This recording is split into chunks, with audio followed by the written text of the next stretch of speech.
Donc, je m'appelle Félix Muller, je suis interne en cardiologie en 5e semestre à Paris. Euh, sur, Si vous avez des questions sur la cardiologie, vous pouvez m'envoyer un mail, je vais vous répondre. Euh, et voilà. C'est les mêmes diapos que l'année dernière, vu que le collège n'a pas changé. Les recommandations, pas non plus énormément pour vous en tout cas. Donc, au niveau du support, il y a le collège et le KB. Le KB qui est largement trop complet pour le SEN et le collège qui est très mal fait. Donc, moi, j'ai toujours trouvé que bosser la cardiologie pour le SEN est assez compliqué dans ce sens, parce qu'il n'y a pas de support qui est vraiment adapté à la situation. Euh, la conférence, du coup, j'ai essayé de le structurer et de faire une première grande partie de rythmologie. La rythmologie, c'est souvent le truc qui est assez mal compris par les étudiants, qui pose beaucoup de soucis pour le SEN, vu qu'il y a des ECG à chaque coup. Euh, Ensuite, la deuxième partie, ça va être la cardiopathie ischémique, qui est quand même une des principales maladies du cœur et sur laquelle il faut être béton parce que c'est vraiment le dossier le plus tombable en cardiologie, l'infarctus. La troisième partie, c'est sur les valves, assez tombable aussi. Il y a eu déjà des dossiers avec 3 valvulopathies que vous devez connaître, 2 sur l'aorte, l'insuffisance et le rétrécissement et l'insuffisance mitrale. Et finalement, la dernière partie, j'ai fait une partie un peu mixte avec tout le reste des chapitres. On fait des petits points sur les différentes maladies et situations cliniques pour que vous en sortiez.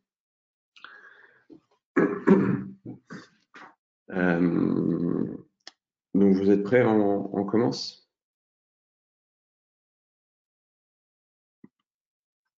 Allez. Go. Donc, la première partie, la rythmologie. Rythmologie, en gros, il y a d'abord tout un énorme chapitre qui traite les troubles de la conduction intracardiaque. La conduction intracardiaque se fait à travers un système électrique au niveau du cœur qui passe par différentes étapes clés, notamment l'influx électrique qui est généré au niveau du nœud sinusal, puis passe vers le nœud atrioventriculaire, puis dans la branche droite, la branche gauche, vers le faisceau antérieur et le faisceau postérieur. À chaque niveau, ça peut bloquer, ce qui se manifeste sur le CG sous des formes un peu différentes. Donc, je pars du haut et je vais vers le bas et on refait un petit point sur tout. Donc, au niveau du nœud sinusal, quand ça ne fonctionne pas, ça s'appelle une dysfonction sinusale qui peut soit se manifester comme une pause sinusale ou un BSA. La différence dans le collège, c'est pas hyper clair, mais bon, il y a quand même une différence que je vais vous expliquer plus tard.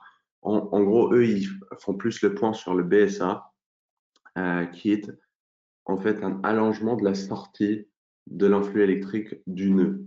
Donc, le nœud, il génère l'influx, mais il n'arrive pas à sortir du flux vers les oreillettes.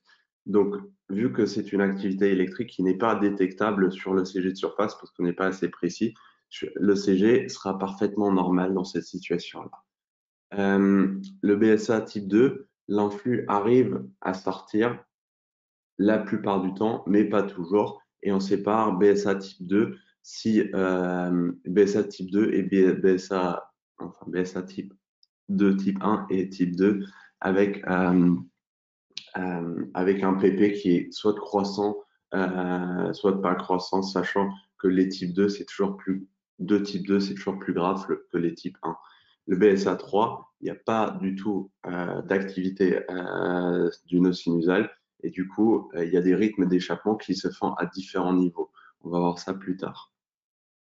La différence entre pause sinusale et BSA, c'est que la pause sinusale, en fait, le nœud sinusal se dépolarise même pas. Donc, c'est pas l'histoire de l'influx électrique arrive à sortir du nœud ou non, c'est juste le nœud sinusal se dépolarise pas. Le BSA, ça pour le coup, c'est l'histoire. L'influx électrique est généré, mais il n'arrive pas à sortir. Mais la différence n'est pas très importante. Donc, un exemple sur les BSA. Là, vous avez une AMP, un QRS, une ANT, une AMP, un QRS, une ANT. Vous n'avez aucune activité atriale dans les suites de tout ça. Et du coup, ça s'appelle un BSA, vu qu'il n'y a absolument pas d'activité atriale. Euh, Ici, dans ce cas, ça serait plus un BSA type 3 paroxystique. Autre exemple, je vous laisse réfléchir 10 secondes, parce qu'il n'est pas forcément très évident, mais c'est un cas typique de BSA.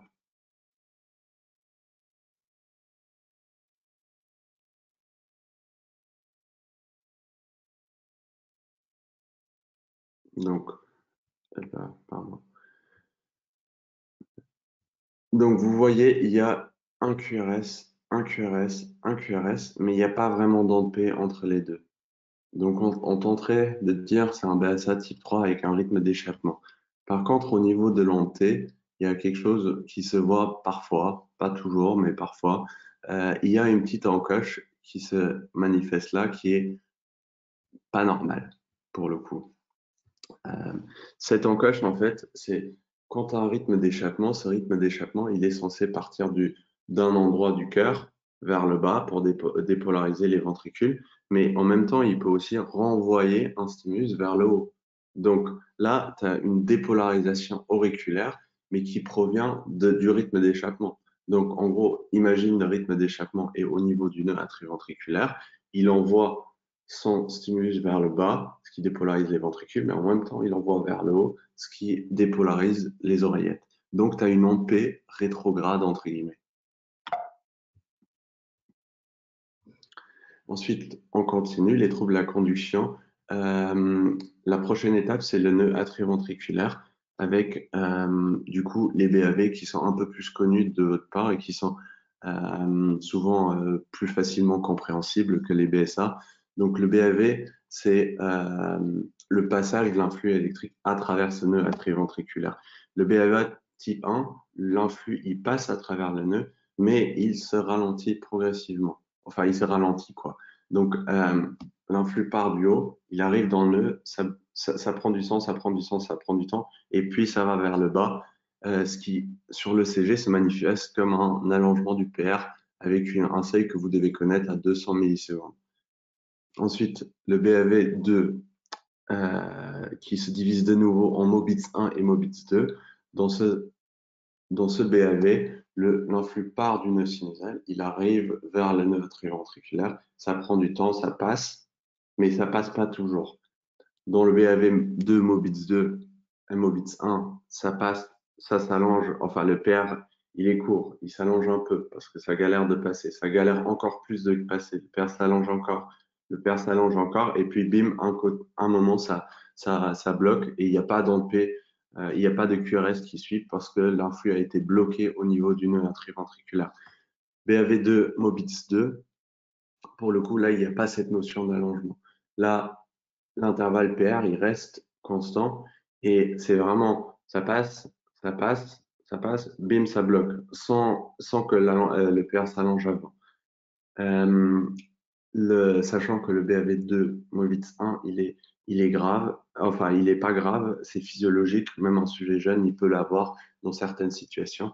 Donc, il n'y a pas besoin de surveillance ni de pacemaker.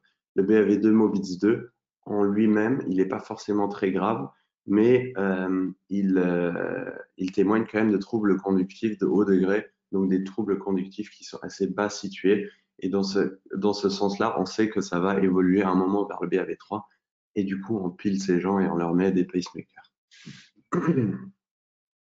Le BAV3, là, pour le coup, toute activité atriale est indépendante de l'activité ventriculaire qui est plus bas, parce que tout ce qui est entre les deux est bloqué. Donc, vous avez une activité auriculaire,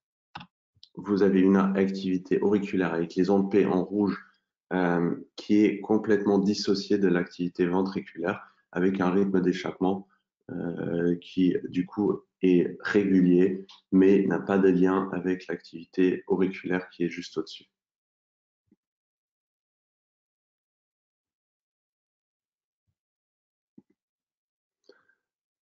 Hop. Donc, je vous laisse regarder de nouveau le CG.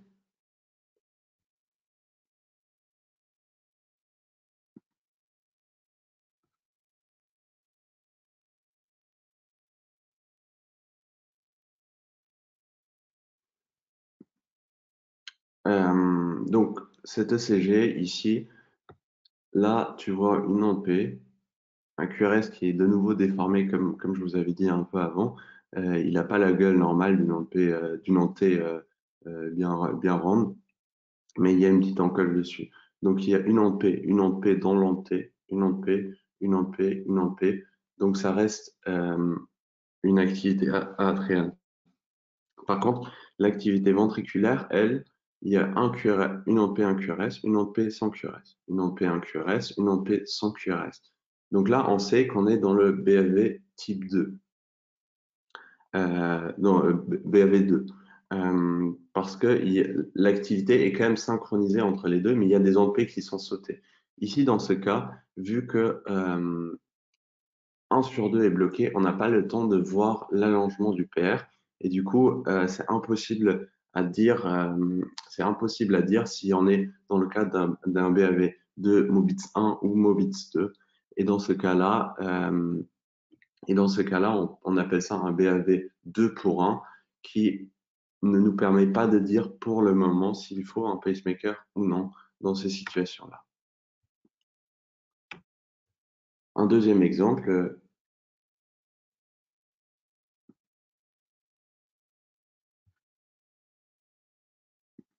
très bien Yann. Celui-là, il est plutôt facile pour le coup, parce que là, vous voyez qu'il y a, en plus, elles sont marquées, les ondes P, elles sont marquées, une, deux, trois, elles sont régulières entre elles-mêmes. Et quand tu essayes de les synchroniser à l'activité ventriculaire, c'est pas possible, tu n'y arrives pas, parce qu'il n'y a aucun lien entre les deux. Donc, c'est un 3 avec un rythme d'échappement et un rythme auriculaire euh, atrial qui est différent. On passe au niveau des blocs de branche, droite et gauche. Un bloc de branche, c'est du coup, après le atrio ventriculaire, il y a le faisceau 10 qui se divise en branche droite et branche gauche, allant vers le ventricule droit et vers le ventricule gauche. Ici, je vous ai donné une petite méthode rapide pour juste, si vous avez des doutes à l'ECN, comment trouver, enfin, s'il faut cocher bloc de branche ou non. Euh, il faut regarder d'abord la largeur du QRS, parce qu'un QRS qui n'est pas large, tu peux jamais cocher bloc de branche, tu oublies bloc de branche. Donc il faut vraiment d'abord, c'est la première étape, voir s'il est large. S'il est large, il faut diviser en bloc de branche droit ou bloc de branche gauche. Moi, la méthode la plus facile, ce que je trouve, c'est d'aller chercher un double pic positif. En double pic positif, pour moi, c'est une grande honte, un grand QRS uniquement positif, un double pic, donc l'aspect RSR' que vous connaissez peut-être, mais en gros, deux pics positifs larges, c'est ça que tu cherches. Ou un énorme pic positif large. S'il est en V1, V2, tu coches bloc de branche droit et tu réfléchis plus. S'il est en V5, V6, tu coches BBG et tu réfléchis plus du tout. Sachant qu'un bloc de branche gauche est toujours pathologique, il faut chercher la cardiopathie sous-jacente et faire un bilan. Et le bloc de branche droit, lui, pour le coup, peut être présent chez des sujets jeunes et sans cardiopathie. Donc, s'il n'y a pas de clinique évocatrice, il n'y a pas forcément besoin de faire tout un bilan pour ça. On fait une petite méthode, bon, c'est assez facile. Là, pour le coup, on regarde la largeur des QRS qui est supérieure à 120 millisecondes, donc trois petits carreaux. Donc, on coche bloc de branche. Maintenant, pour diviser bloc de branche droit ou gauche, on regarde s'il se double pic et en V1, V2, il n'est pas là.